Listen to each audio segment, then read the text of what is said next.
This is a pivotal moment in our history. Our security is threatened, our nation is at war, our planet is in peril.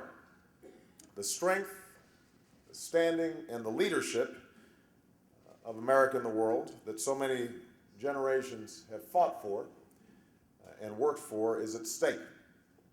Now, Iowans understand this everywhere I go. From Sioux City to Des Moines to Davenport, I'm constantly asked about the changes we need to make in our foreign policy. Senator Obama, in 1956, President Eisenhower brought together some of his corporate sponsors and said, I need your help.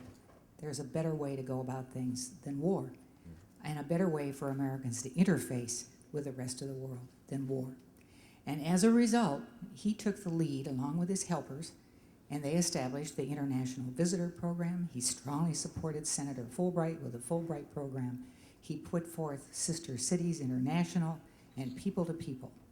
What would you do as a president to re-engage and tap into the tremendous energy and talent and expertise that the American people have? Over the last several years, what's developed is this notion that foreign policy is some ivory tower exercise that the American people can't understand, and so we don't even tell them the truth, we don't give them the facts, and some experts up there who know better will make you safe. Don't worry. And in fact, I believe the opposite is true. I think that the more the American people are engaged, the more they understand what's happening in the world, the more they are enlisted in the process of improving our standing in the world, the safer we're going to be.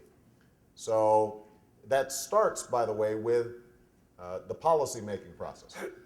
It means transparency and accountability. It means that you have a president who will describe for you accurately what the choices we face are. The second step is to build a civilian counterpart to the best military on earth. I mean, we have the best military in the history of the planet. But what we don't have is as robust a civilian counterpart, agricultural specialists and teachers and aid workers and public health officials who have the same resources, have the same training, have the same organization that we can deploy and mobilize around the world. And that is going to be one of the centerpieces of my administration. That means doubling the Peace Corps.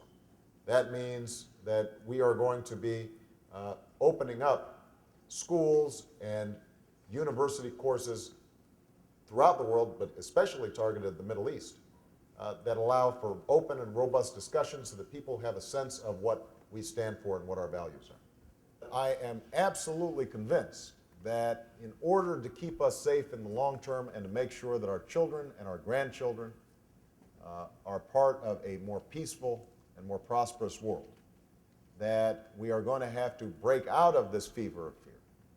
And we're going to have to say to the world community, we are back.